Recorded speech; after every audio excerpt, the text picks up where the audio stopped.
Olá, boa noite, bem-vindos à Casa Educação e mais um webinar Harvard Fundamental.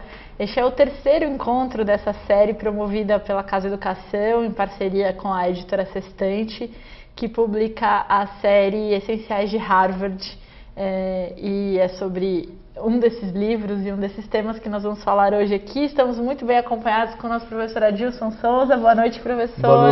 Boa noite, sejam bem-vindos. Hoje o tema é gerenciando a si mesmo e o professor Adilson é um consultor na área de gestão de carreiras, de gestão de pessoas, parceiro aqui da casa, escritor do livro Liderança e Espiritualidade, que acabou de ser publicado esse ano, né? O ano passado, já fez um ano já. Já fez um ano, muito rápido, que é uma excelente leitura para todos também. Para quem estiver chegando agora e for o primeiro webinar que estiver assistindo, tem um botãozinho de chat onde você pode interagir durante essa uma hora aqui conosco. Coloquem a hashtag antes do texto para sabermos aqui que é uma pergunta direcionada ao professor Adilson para que eu possa transmitir. Se você estiver assistindo esse webinar gravado, você pode mandar as suas dúvidas para academico@casaeducação.com.br. Qualquer outro problema que vocês tiverem durante a transmissão ou outras perguntas, por favor, utilizem aí o botãozinho de chat. Então, como temos uma hora, vamos aproveitar aqui o precioso tempo do professor. Vamos lá. E a palavra é sua, professor. Satisfação estar aqui com vocês, né, para falar de um tema, né, o mundo corporativo, o mundo do trabalho pede muito que você gerencie um grupo de pessoas, mas nosso tema hoje é gerenciamento de si mesmo. E aí tem algumas questões que são fundamentais, eu vou levantar algumas dessas questões, mas sobretudo algumas provocações. E essa primeira tela aí que você está visualizando tem um pensamento que fala que a inteligência é quase inútil quando para quem não tem outras qualidades. E aí vale, né, que o mundo do trabalho, o mundo que a gente vive, pede muito mais do que inteligência, né? A gente pede seres emocionais mais elaborados, mais trabalhados, porque a gente vive sobre um contexto de muita pressão. E aí, nesse bate-bola, que eu prefiro chamar assim, desse webinar, é que a gente possa gerar algumas reflexões importantes sobre algumas coisas que a gente não está acostumado, não reserva um tempo para pensar. E são 7 questões que nós vamos trabalhar aqui, 7 questionamentos que vai certamente fazer você pensar a seu respeito, no que diz respeito às suas emoções, às suas escolhas, às suas decisões de forma diferenciada. Então, a primeira delas, até antes de falar das questões, a gente queria saber de onde são as pessoas com quem a gente está falando, com quem a gente está interagindo, porque essa questão é fundamental. Então, coloque aí a sua hashtag, né? Lembrando. Isso, a hashtag, coloque de onde você é, a sua localidade. E sua profissão, a sua atividade no momento? Sim, acho que vale. Legal. Só para a gente ter um parâmetro do público que a gente está falando, da sua região. Eu tenho viajado o Brasil aí há muito tempo, né? Eu conheço 157 cidades por conta do trabalho, das palestras. E talvez algumas pessoas que estejam conectadas já me conheçam, eu já tive a oportunidade de conhecê-los, né? Então vão colocando aí para a gente ter uma ideia dessa questão. Enquanto vocês vão colocando... tem um delayzinho aí enquanto vocês vão colocando as cidades, eu já falo que... E aí vamos para a primeira pergunta, e aí vocês podem até já respondendo na sequência, mas primeiro pense e elabora aí quais as principais qualidades dos líderes que te influenciaram ao longo da sua vida. Então, compartilhe aqui conosco quais são essas qualidades dos líderes que te influenciaram ao longo da sua vida e da sua carreira. Quais eram essas qualidades? O que essas pessoas tinham que faziam você admirá-las, querer ser semelhante, querer aprender com elas, provavelmente você aprendeu. Pode ser pessoas que conviveram com vocês, pode ser pessoas que você nem conviveu, mas elas te influenciaram e te impactaram. E pode ser gente do ambiente de trabalho, né, da sua carreira, mas também pode ser os líderes da vida, da né? família, da família, ou pessoas que foram importantes para vocês. Nós temos aqui alguns alunos, claro, do professor, como Guilherme de São Paulo. Legal. Temos muita gente de São Paulo, Vitória, Espírito Santo, Nova Essência, Sete Lagoas, Minas Gerais, Fortaleza, no Ceará. Fantástico. Temos mais gente do Espírito Santo, Cuiabá. Aí das profissões temos diversas: contador, arquitetos, publicitárias, engenheiro mecânico, olha só, muitas pessoas de carreiras diferentes preocupadas em gerenciar a sua própria carreira, isso é muito legal. E já pintou aqui, então, respostas sobre o que teria, as qualidades do líder que teria influenciado nessa escolha. Tá. Determinação. Bacana. Foco e energia. Tá.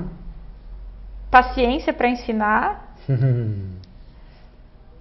Acho que esses foram os primeiros, comentários. E aí vamos pensar dessas questões, ó.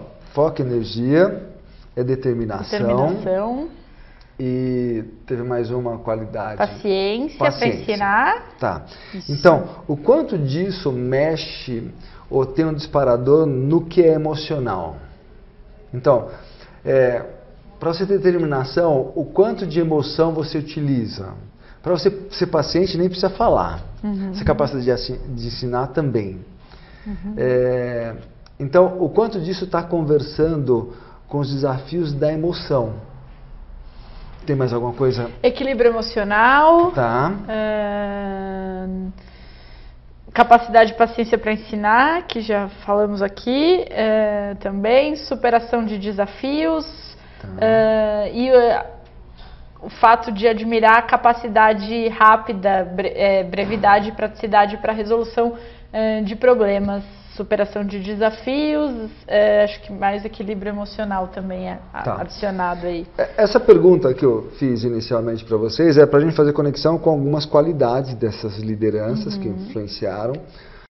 Algumas delas vão dar um indicador de que eles faziam bem o gerenciamento de si mesmo, ou pode ser que eles não faziam tão bem quanto você talvez deseje, quanto você almeja, ou de repente você percebe que tem uma distância considerável.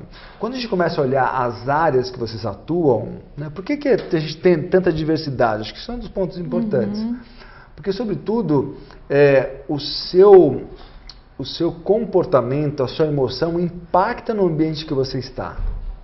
Então, você certamente sofre pressão, tem conflito, tem relacionamento, você tem um monte de coisa que vai fazer com que você, gerenciando melhor ou pior essas emoções, vai impactar mais ou menos naquele ambiente de trabalho. Então, esse é o primeiro disparador importante.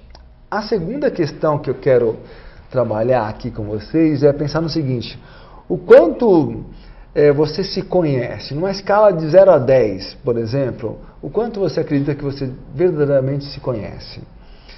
E aí, queria até que as pessoas fossem respondendo essa questão, porque vão ter algumas questões à frente que vão denotar de fato o quanto a gente se conhece, o quanto me conheço bem, muito bem, ou mais ou menos bem. Algumas questões que vão vir depois a gente vai estar colocando. Mas tem um detalhe importante. O que há de importante por trás dessa pergunta? Se eu me conheço, se eu me reconheço, o quanto melhor eu faço uso desse potencial que eu tenho? Esse é um fator que vai te alavancar ou pode te impedir. E aí eu não sei, as pessoas vão respondendo, obviamente eu estou usando um parâmetro, tem gente que vai falar se eu conheço muito bem, e eu vou fazer algumas perguntas de checagem. Ou não conheço tão bem, vou fazer algumas perguntas de checagem. Na sequência. De 0 a 10, né? Então, de 0 a 10, coloquem a hashtag na frente do número de vocês aí, do quanto vocês acham que se conhecem e no geral as pessoas às vezes falam quando tem essa questão, né, do se conhece bem ou não, né, ou quais são os seus defeitos e quais são as suas qualidades.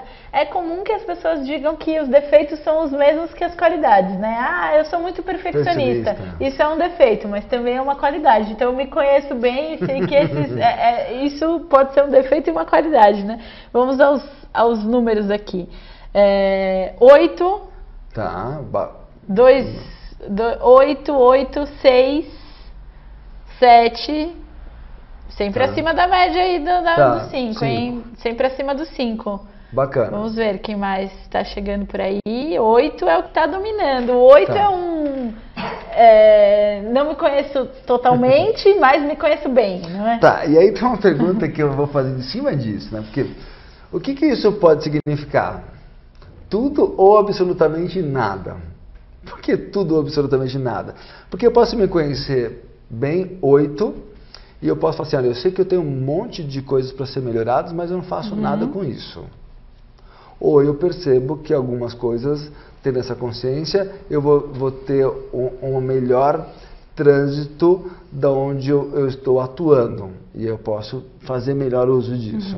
Então, o fato de se conhecer é um indicador bacana, mas ele pode não te tirar do lugar.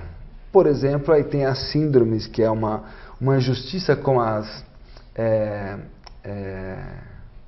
eu nasci assim, eu cresci assim, uma música, né? Sim. Gabriela, é isso? Do filme Gabriela. Então, eu nasci assim, eu cresci assim, foi uma injustiça que fizeram com as Gabrielas, certamente. Mas o fato de se conhecer pode te colocar num lugar em que você fica imutável, você não tem um processo determinado de por aquilo que você acha que você é, ou também alguém disse que você é, não é, professor? Que é muito comum ter nesse caminhar alguma... E tem uma coisa que é bacana, até do que está sendo colocada aqui, que é pensar no seguinte: quais são as crenças que eu estou formando a respeito de mim mesmo, que me permite ter um conhecimento amplo ou limitado sobre mim. Então, eu vou buscar mais algumas questões chaves. Então, a gente tem um nível de conhecimento 8 aí, que é bacana. Pintaram uns 9 aqui agora, enquanto pintou um 9 aqui. Legal.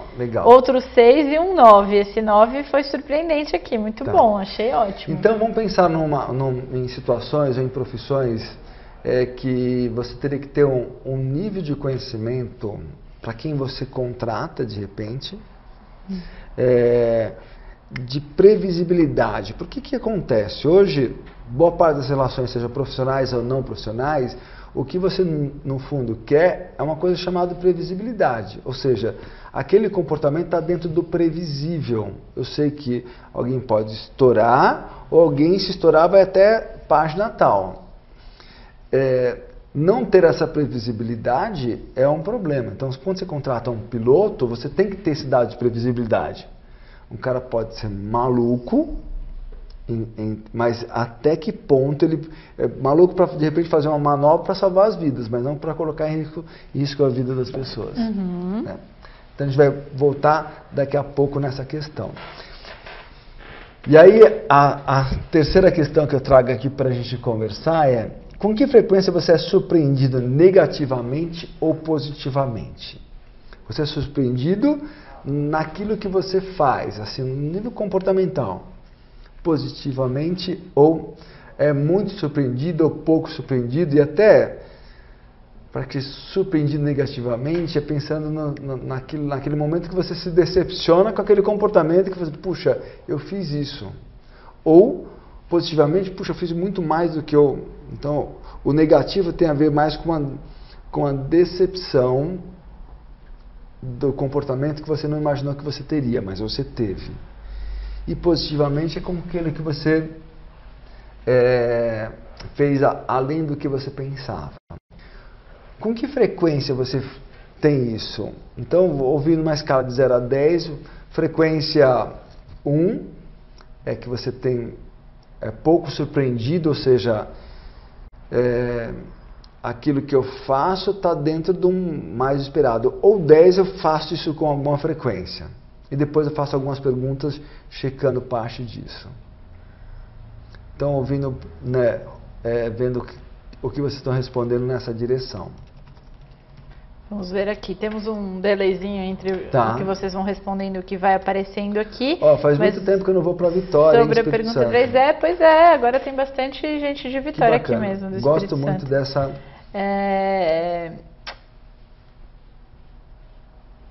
Tem uma colocação interessante aqui. O Jeová, que acho que mencionou pra gente que ele que escolheu a determinação no líder de Fortaleza, Ceará, contador, ele menciona aqui pra gente que com que frequência ele é surpreendido, ele diz muito, né? Porque agora ele pode comparar como eu sou e como ele deveria ter agido. Bacana. Porque a surpresa é isso também, né? Negativamente, as pessoas são surpreendidas menos. Positivamente, as pessoas são surpreendidas mais. Então, as respostas... Tem 2 tipos de respostas aqui, né? Quanto elas são surpreendidas negativamente e positivamente. São mais surpreendidas positivamente, professor. Aí tem uma questão que é fundamental, que tem muito a ver com essa questão do conhecer a si próprio, do gerenciar suas próprias emoções. Então... Você tem um momento da sua trajetória de vida, e todos nós temos, em que você demora muito tempo para perceber que você fez alguma coisa extraordinária, alguma bobagem. Demora muito tempo, às vezes anos. E aí, com a maturidade, com o desenvolvimento, você vai trazendo isso mais para próximo. Então, depois de algum tempo, você percebe, um tempo menor. Depois, de repente, de alguns dias, depois de algumas horas, depois você percebe que aquela sua ação vai gerar um determinado impacto. Aí você tem a capacidade de recolher, refazer e agir. Isso é muito rápido, isso é pensamento e ação. Então, quanto mais você tem essa noção do impacto do surpreender os outros positivamente ou negativamente, mais você vai estar fazendo gerenciamento das suas próprias emoções. Isso faz sentido para vocês? Algum questionamento? E é bacana que a gente tenha essa oportunidade de ter alguns questionamentos. Obrigado, Jeová, aí de Porque Fortaleza. Às vezes, enquanto a gente está falando, né, professor, está falando com alguém, você, no que você está conversando, você já pensa, isso aqui vai impactar, está saindo errado. Eu queria uma coisa, mas saiu errado, vou ter que refazer, com o tempo a gente percebe na hora da ação, não é? E tem um exercício fundamental, que é o exercício, a gente vai até falar, isso no livro também, Gerencia da Si Mesmo, fala da plena consciência, do exercício de autoconsciência, é de você ter atenção plena naquilo com quem você está interagindo. Então, a gente tem gente do Nordeste, do Sul, do Sudeste, do Centro-Oeste, do Norte, nesse webinar. Agora, nós temos diferenças de linguagem, de regionalidade, que são fundamentais, de crenças. Então, se a gente você atenção com o outro, você também não está gerenciando a si mesmo, porque você gerencia porque você interage com o outro. Você gerencia a si mesmo porque quando eu estou em determinada região do Brasil que tem um vocabulário diferente do que eu utilizo onde eu estou no meu local de origem, se eu não tivesse cuidado, vão ter alguns contratempos fundamentais, né? de comportamento e de fala também. Então, usar um pouquinho dessa questão. Temos uma pergunta aqui, professor, do Vanderlei. Ele diz o seguinte: hoje em dia é muito comum e fácil se ter um bom discurso. Né? O que devemos fazer para não cair nessa armadilha de só ficar no discurso? Pois quanto mais falamos, menos fazemos. E a Tatiane coloca aqui para a gente que tem um impacto a princípio negativo, pode influenciar uma ação positiva e não o contrário. Então, um impacto a princípio negativo pode influenciar de maneira positiva na mudança do comportamento. Então, vamos lá. Primeiro vou para do Vanderlei, depois para Tatiane, né? Isso. Então, do Vanderlei, vamos pensar o seguinte: tem no mercado corporativo, no mercado de trabalho, de negócios, tinha uma máxima que dizia que as pessoas eram contratadas por competências e demitidas por comportamento. Né? Hoje a máxima as pessoas são contratadas por reputação e demitidas por incoerência. E aí entra muito essa questão do exemplo, né, de como que isso, né, é trabalhado.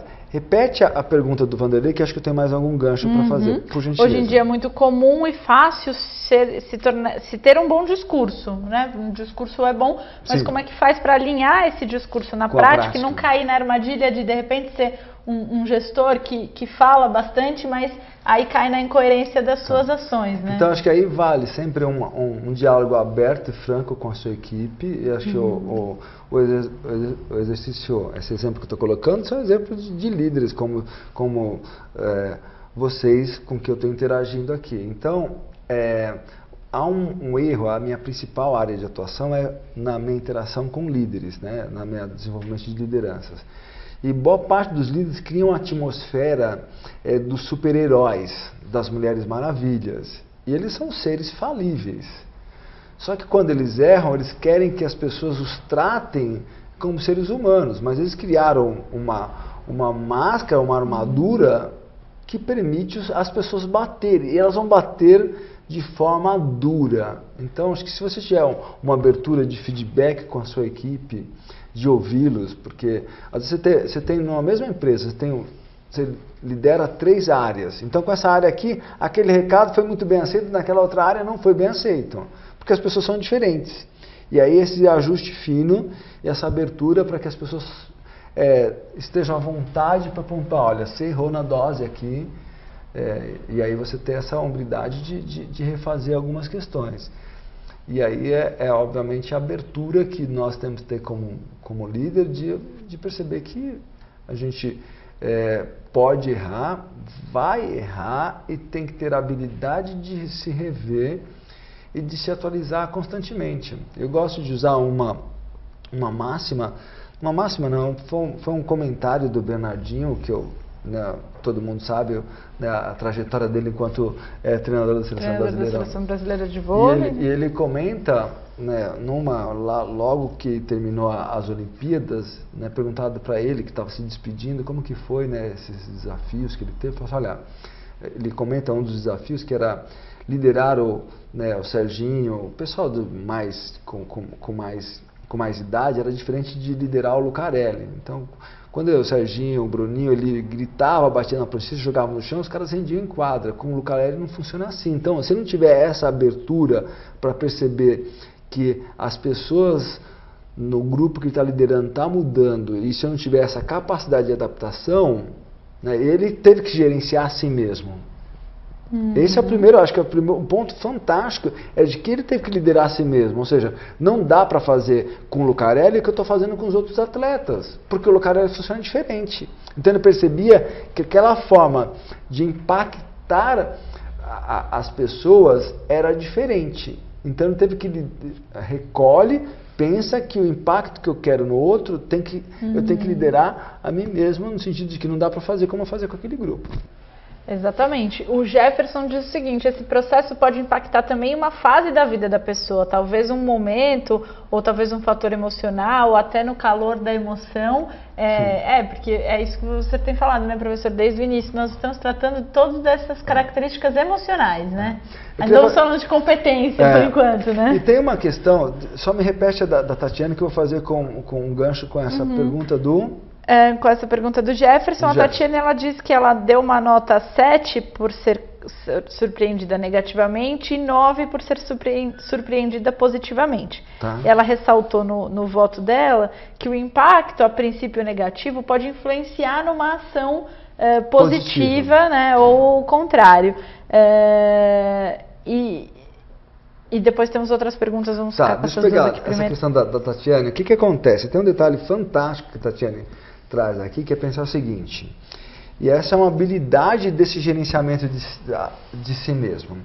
Então, a relação que você faz com o feedback ou com a forma que as pessoas fazem com você é mais importante do que o que elas falam para você ou do que elas fazem com você. A relação que você faz com a coisa em si é mais importante do que a coisa em si. Então, alguns vão ter habilidades de repente aquilo veio de uma forma distorcida, agressiva, elas aproveitam aquilo e crescem com aquilo. Mas não é todo mundo que funciona assim. Essa é uma habilidade de gerenciar a si mesmo, que você descola do ato, da ação e fala assim, como que eu aproveito melhor essa situação? Então, seria mais ou menos o seguinte, alguém olha para uma situação e vê crise, outro olha para uma situação e vê oportunidade. O que eu tenho que olhar? Tem alguma coisa acontecendo aqui. Alguém enxerga crise e alguém enxerga oportunidade. É a relação que você faz com isso, não é a crise ou a oportunidade. Então essa é uma habilidade que a Tatiana está colocando, de você fazer uma relação da melhor forma com aquilo que está acontecendo. Vamos pensar o seguinte, que você também está num ambiente e que algumas pessoas vão ter essa habilidade, mas pela minha experiência, ou pelo tempo aí de mais de 30 anos desenvolvendo líderes, a maioria das pessoas não fazem isso. Elas vão ser literais ao que está acontecendo. E elas acabam não desconectando, né, uma coisa da outra. Mas é uma habilidade, que eu percebi ao longo da minha trajetória e carreira, que eu só aprendia com quem eu gostava. Então, se eu não gostava, eu não aprendia. Obviamente, quando eu percebi isso, eu percebi que perdi muita coisa. Então, eu precisava me relacionar diferente com aquilo. Sim, porque a gente tem uma admiração, né, pelos nossos líderes, então a gente acaba sendo mais, aprendendo mais, observando mais aquelas pessoas que a gente admira realmente. O chat está bombando aqui, professor. Podemos ir para as outras perguntas. A do Jefferson já falamos, né, sobre se pode impactar na vida de uma pessoa. Quantos de nós não somos marcados por alguma frase que algum chefe nos disse alguma vez, né? Tomar cuidado com isso é importante. Cada ser humano é único, esse é do Daniel, cada ser humano é único, portanto ele acha que o líder deve tratar as pessoas de uma forma desigual. Cada membro da equipe tem uma necessidade diferente de ser atendida, então por isso precisa dessa flexibilidade. O Guilherme diz que os líderes, deixa eu pegar aqui a do Guilherme, que os líderes reais não usam capa nem máscaras, né? Verdade, então quem os faz são seres de ficção. E o Júlio mencionando aí como é importante pensar fora da caixa. Essa questão dos líderes estarem mais próximos dos seus liderados, isso a gente leva para outras fases da vida também, não é? Para a família, para os amigos. Quando a gente gerencia melhor a nossa carreira como líderes, isso impacta na nossa vida pessoal, né, professor? Porque uma das coisas que são admiradas nos líderes de destaque, eu até vou usar uma questão aqui, que para mim é um dos líderes mais espiritualizados que eu tive a oportunidade de estudar. Felizmente a vida não me colocou numa condição de conhecê-lo ao vivo e a cores, porque não está mais entre nós, que é o Mandela. Então, que ser é aquele que depois de 29, 27 anos de cárcere, perguntam para ele, né, depois de tanto tempo, o que você vai fazer com isso? E ele fala assim, eu estou indo para o novo, eu estou indo para o presente e para o futuro. O que passou, passou. Ele fala assim, se eu não olhar para as portas que abriram para o mundo, né, para a liberdade, e ficar pensando naquilo que eu vivi na prisão, eu continuo aprisionado. Então, esse cara, né, esse ser humano, ele foi muito diferenciado, porque o quanto ele aproveitou daquela experiência, né, traumática, desafiadora. E aí vocês vão ter alguns exemplos, a gente tem alguns exemplos de quem sobreviveu aos campos de concentração. Eles tiveram essa questão de como que eu me gerencio, aquilo que eu consigo controlar e aquilo que eu não consigo controlar.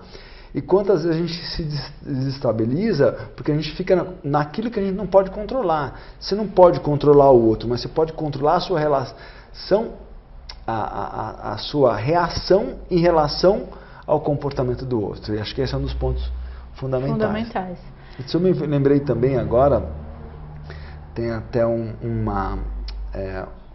conta a história do Gandhi, que ele fala desse exercício de gerenciamento de si mesmo e ensina isso às pessoas a lidar com toda aquela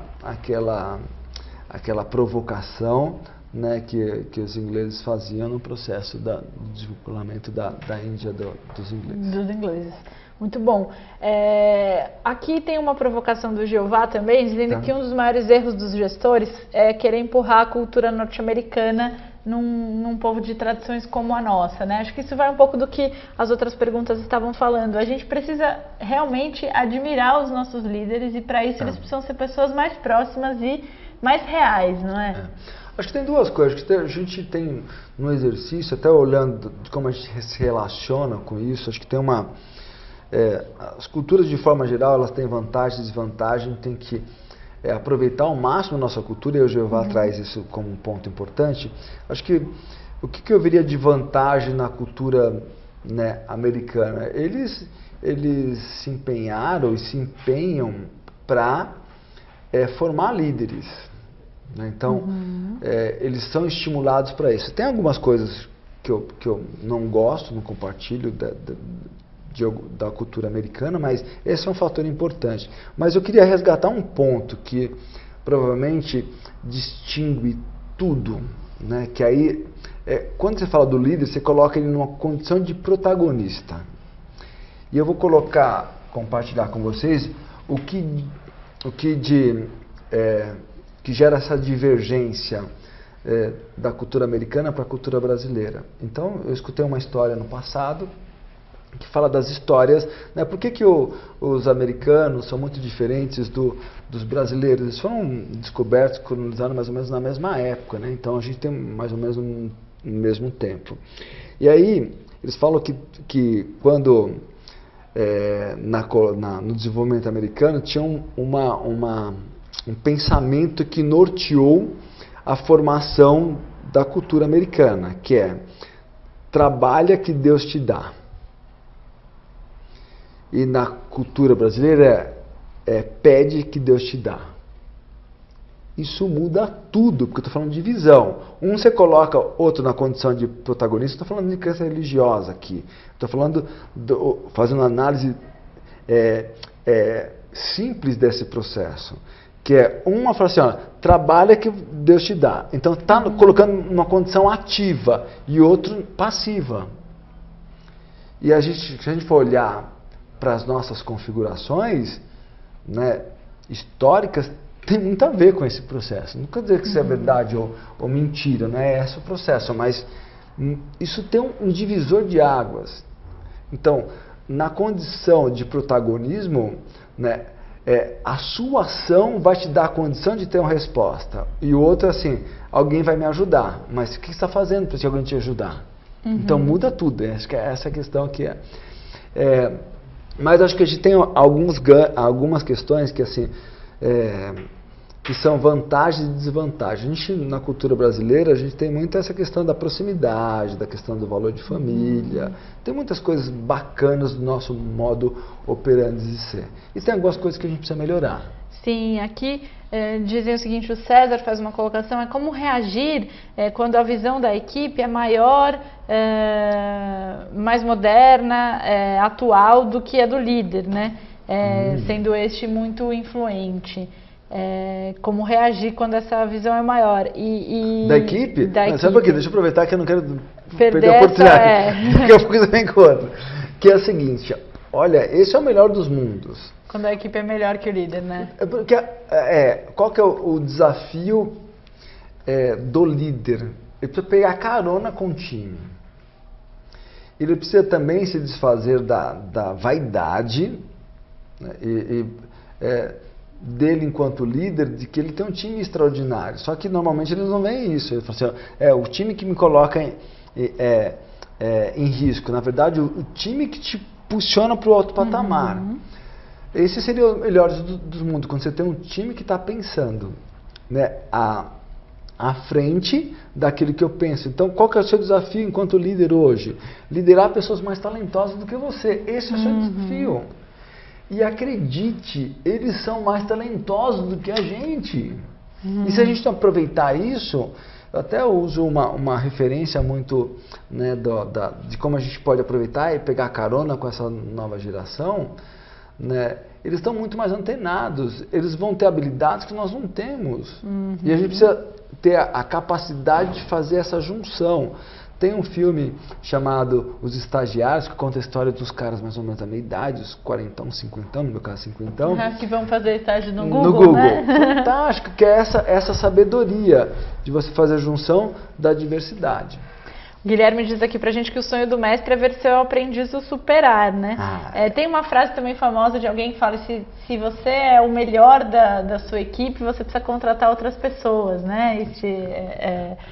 Eu diria que nessa questão que o Guilherme coloca, e acho que essa é uma dos pontos, que o mestre que é mestre, ele deseja isso, que as pessoas vão além do que ele foi. E nesse processo de construção, você vai consolidando, e uma coisa diz muito respeito à sua liderança, que é o próprio gerenciamento de si mesmo, que é, se você tem um time médio, você não é um líder extraordinário. Você só é um líder extraordinário se você tiver um time extraordinário. E se você souber fazer melhor uso desse time extraordinário. Você pode pegar num time, por exemplo, de futebol, de vôlei, e reunir os melhores atletas, os melhores profissionais daquele setor. Agora, tirar o melhor resultado desse time junto é outra história. E aí entra toda uma habilidade quanto líder. Eu vou para mais uma pergunta. Vamos lá. O maior desafio para nós vai ser a capacidade de aprender, desaprender e aprender nessa relação com as outras gerações, né? Com o conflito intergeracional que todos vamos passar, né? Tem uma questão, e eu estava com um colega, talvez alguns de vocês conheçam, meu colega também professor, o Pedro Weingart, né, que é presidente da ACE Aceleratec, e a gente sempre, numa das viagens, das conversas, fala assim, olha, a gente não demite as pessoas porque elas erram. Eu, com área de pessoas, né, falo assim, me fala um pouquinho mais disso. Falo assim, a gente demite porque elas não aprendem. Então é ver que ele fala assim, putz. E aí, no mundo que a gente está hoje, a gente precisa aprender e aprender rápido. Essa é a dinâmica, porque todos nós vamos errar. Então, essa que é a questão chave. Muito bem, passamos aí da meia hora, vamos lá, temos mais perguntas. Quando foi a última vez que você parou para pensar sobre você e suas escolhas? Eu acho que essa questão também é um ponto fundamental. Então, talvez a última vez que você parou é agora assistindo esse webinar. Para alguns de vocês, esse exercício talvez constante, mas assim é uma pergunta que eu quero provocar aqui. A gente, enquanto seres humanos, enquanto líderes, enquanto pessoas que interagem, a gente precisa dedicar um tempo para a gente. Um tempo para nós, para você estar com você. Para você ter aquele papo legal com você. Para que você pense a respeito das suas escolhas, das suas decisões. Que você tenha esse tempo. E esse tempo pode fazer toda a diferença. Então, talvez para você esteja sendo esse momento. Mas o quanto a gente reserva um tempo para você fazer uma caminhada, para você tomar não é mais ecológico falar tomar um banho mais longo, mas um banho de cachoeira que seja, um banho no mar, que você fique um tempo com você. Acho que esse é um ponto fundamental.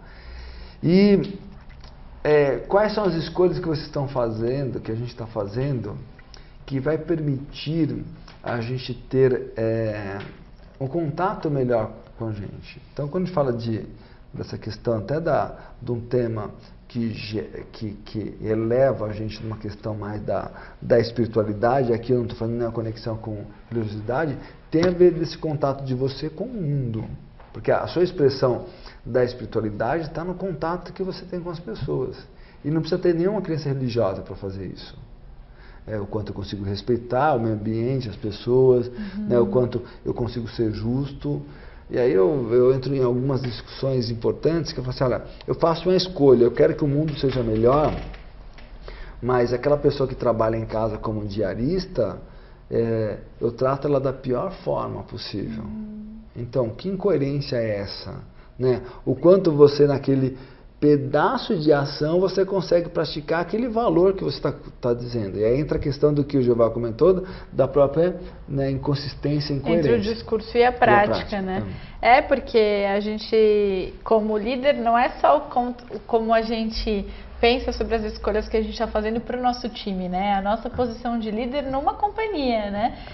Acho que eu contei isso num outro webinar do professor aqui, que eu já trabalhei numa empresa, quando você ia fazer a seleção da pessoa, você tinha que preencher várias coisinhas antes, assim, né? E você precisava perguntar para o porteiro como ela tratou o porteiro, para a recepcionista como ela tratou a recepcionista, como que ela se apresentou, o que ela ia fazer lá, etc e tal.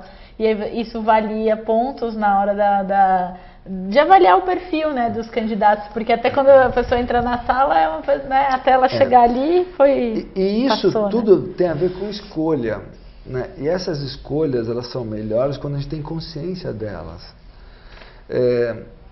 Por mais que você seja uma pessoa que consiga realizar, você nunca realiza nada sozinho. Vai ter alguém que te coloca num determinado ponto para você poder realizar. Uhum. O Guilherme, que já foi seu aluno, lembrou aqui que você disse já uma vez, ou ensinou com isso, que a pessoa que chega sozinha no alto de uma montanha é um alpinista, não um líder, né? O líder, ele chega e leva todo mundo com ele, né? E a realização está em estar junto com os outros, né? Então o Guilherme traz essa questão, porque acho que é um dado o líder dá suporte para que todo mundo realiza. Ele não é um cara que realiza sozinho. Ele assenta as coisas para que todos possam então, crescer junto, né? E sobretudo, ele tem que gerenciar, para ele gerenciar melhor de cada um, ele precisa saber de como que ele pode entregar o melhor dele para cada uma daquelas pessoas. Então esse é um ponto, né, sempre fundamental. Então, a ideia de você parar para pensar, reserve um tempo, né, para você, com você, porque eles são necessários. Então eu percebo que, né, até as mulheres no momento do primeiro filho, dos filhos, acabam reservando pouquíssimo tempo e elas precisam desse tempo. E às vezes os companheiros, os parceiros não ajudam elas nesse momento. Você precisa de um tempo, assim, agora é o momento de você com você, né? Porque fica sempre a doação, né? E assim, o que elas têm para ela? Então, acho que vale como esse exemplo de mães. E refletir sobre as escolhas ao longo da carreira também, né? Não só o que você está fazendo ali naquele momento para tomar as decisões. O Júlio comenta sobre que ele anda refletindo muito sobre as escolhas erradas, as escolhas que levaram a crescer, outras escolhas que levaram à falência. E ele está se recriando com isso, assim. E a Tatiane diz exatamente que parar para refletir as escolhas, né? Sair um pouquinho daquele lugar, né? Sair daquela situação e olhar para a situação de fora, né? Como é que você escolheu? Por que você escolheu aquilo? Sempre é bom, né? E tem uma questão que foi a Tatiane, quem que foi a outra pessoa que... O Júlio comentou sobre as conquistas, né? E aí tem essas escolhas e tal, e assim, tem uma máxima que a gente trabalha na programação neurolinguística, a gente faz as melhores escolhas com recursos que a gente tem naquele determinado momento. Então, não existe sucesso ou fracasso, existe resultado, né? Então, se hoje você tem a capacidade de se reinventar, de se recriar, é porque hoje você tem mais recursos do que você tinha naquela ocasião. E a sua relação com isso vai fazer muita diferença na trajetória. Se você pegar os empreendedores de sucesso, os executivos de sucesso, eles erraram muito. Todos nós erramos muito por muito tempo, por várias vezes. Mas essa capacidade de se reinventar, de se reconstruir, é o que pode te colocar numa curva muito diferenciada aí. Muito. Vamos para uma próxima pergunta. Quando foi a última vez que você fez uma coisa pela primeira vez? Ih, essa pegou, hein? Vamos lá. Vamos lá. Quando foi a última vez quem quiser pode até contar o que foi, né? Eu até coloquei 2 exemplos aqui, mas eu gostaria de ouvir um pouquinho de vocês. Quando foi a última vez? Tá. Para experimentar uma sensação, né? Isso faz com que a gente saia um pouco da nossa zona de conforto também, né? E aí, se possível, se puder compartilhar publicamente aqui o que foi que você fez. Foi que você fez. Ainda sobre o comentário anterior, o Jeová está comentando aqui conosco também para tomar cuidado também de não dar um peso muito forte às escolhas erradas, né? Como sendo erradas, como sendo aprendizado. Você pode refletir, né, sobre o erro, mas... Porque, obrigado, Jeová, por essa questão, porque quando você dá muito peso, você naturalmente dá mais importância. E a possibilidade de você ter mais dificuldade de sair de ir para a próxima etapa é maior, porque você começa a olhar aquilo com muito valor, né? E não com muito aprendizado. E acho que essa é a questão que diferencia muito. Bacana. Muito. Então, quando foi a última vez que você fez vamos uma coisa pela atualizar primeira aqui vez? Para ver se tiveram coragem. Eu estou aqui pensando a minha, mas eu tava lembrando, eu estava numa reunião antes, montando um treinamento, e falando do espírito aventureiro e tal. E aí eu tô lá, né, no intervalo, numa pausa, eu abro lá uma lembrança do Facebook. E aí mostraram duas coisas que foram interessantes na questão do espírito aventureiro. Uma delas, eu tinha colocado essa foto antes, né, de ver isso, sai o meu primeiro salto, meu salto de paraquedas. E outro, para esse lá que fazia uns bons anos aí que eu fiz salto de paraquedas. E outro que é uma foto do Monte Kilimanjaro na África, que foi um trek que eu fiz. Então, e agora eu quero ver da experiência de vocês. Quando que foi? Pode ser que alguém fez isso.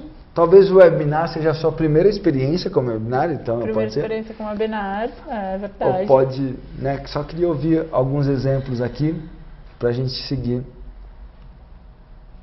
em frente. Quando foi a última vez que você fez uma coisa pela primeira vez? Eu acho que o pessoal tá com dúvida nessa questão, porque eu tô pensando aqui também qual foi a última vez que eu fiz uma coisa pela primeira vez. Você comentou, aqui em off, ela falou que completou uma meia maratona. Ah, é verdade, completei uma meia maratona aquática, foi a primeira vez. Que eu relacionei com nadar que eu já fazia. Foi a primeira vez que eu fiz uma travessia tão longa, foi a primeira vez. Ok. Então, E é um desafio se desafiar, né? Você sai realmente da sua zona de pensamento mesmo, assim, que você já sabe o que você vai encontrar no final, né? Já sabe ali, tá, é muito importante isso. Então a ideia é assim, você tem um resgate, tem uma questão importante para você ponderar, que assim, tenha essas situações vai tirar o fôlego, vai fazer com que você tenha contato com a emoção que às vezes você não vivenciou ainda, né? O salto de paraquedas, por exemplo, por mais que você imagine que vai ser desafiador, para boa parte das pessoas é muito desafiador. É muito desafiador. Isso também pode ser levado em consideração pro atendimento, pro trabalho mesmo, né? Eu me lembro que eu cuidava uma vez, gerenciava uma equipe de atendimento uma vez, e na época que eu era no início da carreira assistente de relacionamento, ainda não existia o chat, né? Tá. Mas nessa equipe que eu coordenava, existia o chat como ferramenta. Ok. E que desenhamos juntos, etc. e tal. Mas eu parei para pensar que depois de um tempo, eu mesma nunca tinha falado no chat com um cliente. E foi uma das pessoas que eu liderava que dizia, não, mas você tem que ver como é. Porque eu via, mas eu não interagia. Eu apenas olhava a interação dos outros. E aí eu falei, bom, então realmente eu preciso fazer isso, né? Então aí você sente outra experiência com isso, né? O Jeová falou que ele conseguiu completar uma meia maratona em Natal, foi maravilhoso, porque ele viveu a prática do que é se superar de verdade. Essa questão dos esportes, o professor também, que é corredor, sabe que essa questão dos esportes é muito importante, né, professor? Por que acontece? Você acaba, né, trabalhando o seu limite e a sua autopercepção. O exemplo do Jeová aqui da corrida... A corrida tem um detalhe muito simples, e quem corre há muito tempo fala assim, você precisa controlar uma coisa importante, além do seu preparo, uma coisa importante na corrida, isso serve para a vida, uma coisa chamada respiração. Se você não trabalhar, se você não conseguir controlar a sua respiração, na vida você não consegue fazer nada, na corrida mais ainda, né? Sim, na natação também. Né? Então essa que é uma das coisas. Quem mais aí? Juliana falou que ela vivenciou também o primeiro salto de paraquedas. Fantástico. E agora pela primeira vez ela está de mudança para outro país que ainda não conheceu. Vai se mudar para um país que não conheceu. Aí realmente vai... Uau, Juliana, né? Juliana. Bacana. Então acho que tem uma questão assim, o quanto isso está mexendo, né, né, você tem uma mudança para um outro país que você ainda não conhece, né? Então você tem alguns desafios, né, e aí provavelmente você vai pesquisar um monte de coisa, mas assim, você está criando um mapa, mas o mapa não é território. Na hora que você chegar lá é que você vai se deparar com tudo isso. E tem um detalhe importante dessa preparação, que até a programação neurolinguística traz bastante disso, é de quanto você vai exercitando essa preparação mental. E a preparação mental, ela é tão fundamental quanto a física. Uma coisa não exclui a outra, mas você pode estar preparado fisicamente, mas mentalmente, se você não estiver preparado, você tende a não realizar boa parte disso. O Vanderlei comenta que o que pode assemelhar ele de não ter feito, enfim, experienciado a primeira vez uma atitude diferente, ele diz que de uns tempos para cá ele tem tentado se tornar mais tolerante, experimentado uma sensação diferente, porque isso não faz parte muito da personalidade dele e tem tido uma experiência muito boa, né? Tá. E tem uma questão aí, Vanderlei, para a gente pensar, que é a crença que a gente vai ouvindo e vai falar assim, mas de repente alguém fala assim, isso não faz parte da sua personalidade. Isso ainda não faz. Não é que não faz, ainda não faz. Ou já começa a fazer. E algumas práticas vão ajudar isso. Então, às vezes uma caminhada, um yoga, uma prática de esporte vão trazendo esse nível de paciência. Porque a paciência tem muito a ver com a nossa dinâmica, com a nossa energia. Então, se você não canaliza sua energia, tudo deságua, tudo desemboca em alguma coisa. E essa alguma coisa pode ser pessoas que você ama. Bom, tem mais histórias interessantes aqui. Tem gente que pediu demissão e começou uma transição de carreira aos 47 anos de idade. Larguei meu emprego numa sexta-feira, comprei uma passagem aérea, mudei de cidade e em pouco tempo depois se casou. Essa é a história do Júlio. Legal. A história da Cláudia, comecei a estudar inglês por uma plataforma sem o professor falar uma palavra em inglês.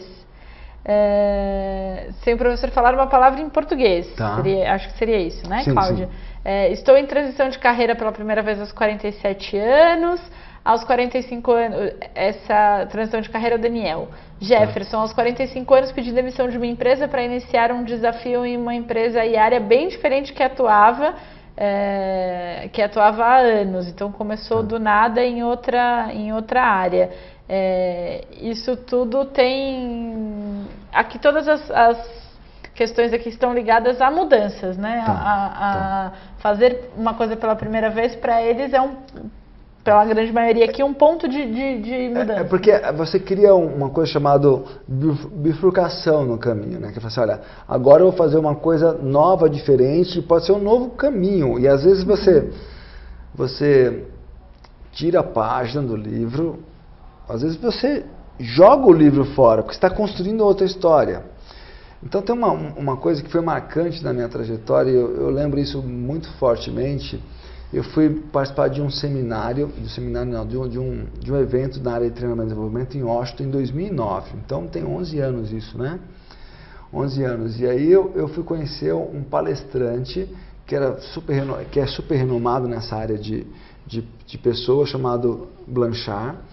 E aí eu chego lá, ele vai dar sua palestra e eu vejo uma figura dando uma palestra de uma forma majestosa aos seus 83 anos de idade.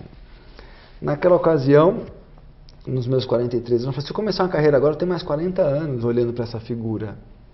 Então, essa capacidade de você pensar, de você se reinventar, ela pode estar mais presente no nosso dia a dia. Claro. O Jeová comenta que isso dos nascidos de 80 para cá, eles são mais audaciosos e podem mudar tudo do dia para a noite. Eu acho que isso tem mudado também. Pessoas um pouco mais velhas têm tomado essa coragem, né? Porque antes era comum a pessoa ficar 30 anos na mesma carreira, 20 anos no mesmo casamento. Hoje em dia as pessoas estão com mais coragem para mudar, Acho que tem duas coisas que eu entro num questionamento, porque assim... você tem uma questão da mudança por necessidade, você não tem jeito, você tem que mudar. A água bateu no bumbum e se vira, ok? E às vezes assim, eu quero mudar porque eu não aguento mais estilo de vida, porque eu quero alguma coisa diferente. Então quando você fala da geração, né, depois dos anos 80, você fala assim, puxa, elas podem mudar os 80, 90, elas podem mudar, mas assim, você tem às vezes você tem uma condição para essa mudança, então é muito fácil falar assim, olha, eu vou mudar, vou ficar um tempo desempregado, tal, porque eu estou morando com meus pais, então eu tenho um outro nível de preocupação. O que vai deixar para trás ou o que vai abrir mão é menor do que quem já construiu alguma... Agora, tem uma questão que é fundamental, porque a minha geração, ela foi estimulada para pensar no longo prazo. E as gerações novas nos estimulam a pensar no curto prazo. E aí a gente precisa fazer essa convergência, né? Porque não é divergência, é convergência aqui. Porque eu tenho que pensar no curto prazo, mas eu não posso deixar de pensar no longo prazo. Qual que é a vantagem de pensar no curto prazo? Alguma coisa agora tem que ser legal. Eu tenho que curtir esse caminho, mesmo que esse caminho não seja o melhor do caminho. Eu tenho que aproveitar para curtir ele. Porque eu estou tendo uma experiência ímpar e única aqui. Então, eu vou usar mais dessa informação a meu favor, que é um dos pontos importantes. E aí, o que vocês estão colocando são pontos fundamentais para essa junção. Essa questão que é colocado, né, de pensar nos desafios que você tem, ela vai estimular que você apresente alguma coisa que talvez em algum momento você já apresentou. Então, o novo, essa questão da mudança, trabalhar numa outra carreira, ela pode ser que seja a carreira que você pensou lá no passado, mas às vezes boa parte das gerações escolheram essas carreiras porque elas não pensaram, elas pensaram na grana. Então, só que elas são infelizes nas suas carreiras, que tem a ver com a questão que eu vou colocar na sequência. E aí tem hora que você muda. Você muda ou você muda. Ou você muda ou você muda, né? Adapte-se ou morra, né? Vamos lá, temos aí mais 4 minutinhos e mais 2 perguntas, é então, isso? Vamos lá. Em frente. Você está feliz no seu trabalho, carreira? E aí algumas de vocês já falaram dessa transição. Por que eu estou fazendo essa pergunta? Ela é provocativa, porque ela vai fazer com que você pense na maior parte do seu tempo, porque a maior parte do seu tempo está dedicado ao seu trabalho, à carreira, ou ao negócio. Então, se você... Essa é uma questão, não é fácil, porque todo mundo tem conta para pagar, ok? Mas eu não estou feliz, mas eu posso estar feliz? Que escolhas que eu estou fazendo para me manter onde eu estou? Com o que eu preciso viver, com que de repente eu posso abrir mão. Eu lembro de um executivo que ele falou assim, puxa vida, eu estou numa empresa que é top e tal, eu tenho, né, uma condição econômica, parará. Ele falou assim, se eu sair de lá, eu não vou ter talvez esse carro, não vou ter esse tal. E eu falei assim, quem são seus amigos? Eu falei assim, eu não sei se eu vou ter amigos se eu não estiver lá. Então, essa é uma triste constatação. Que carreira você construiu que as pessoas que você ama ou que fazem parte não te acompanharam nessa trajetória? Então, quando você fala assim, estou feliz no seu trabalho, e tem uma pesquisa aqui que relata o seguinte, as pessoas mais felizes no trabalho, elas faltam em média 1 vez por ano.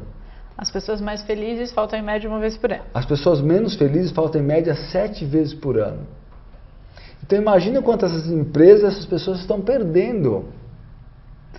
É a famosa síndrome do domingo à noite, né? Começa a passar o fantástico, a pessoa já fica pensando, meu Deus. Então vale, até lembro de antes da gente ir para a última pergunta, uma das vezes minha filhinha, pode ser, vai, né? Como aqui, eu estou indo trabalhar, e é sempre falando, né, com um sorriso, né, com alegria e tal. E ela, na primeira vez, ela falou assim, não vai não, papai, fica aqui comigo. Aí chegou uma mãe e falou assim, papai, eu quero ir com você, já estava colocando sapato, ou seja, assim, onde ele está indo deve ser um lugar legal, né? Deixa eu ir lá. Ah, que bonitinho, então, muito bom. Muito bom. E aí, é essa questão de quanto você está impactando também. Mas, putz, vou lá para o meu trabalho, que coisa... Então, o que você está transmitindo com tudo isso? E por último, nós temos 2 minutos, é isso, 1 minuto? Temos 2 minutos.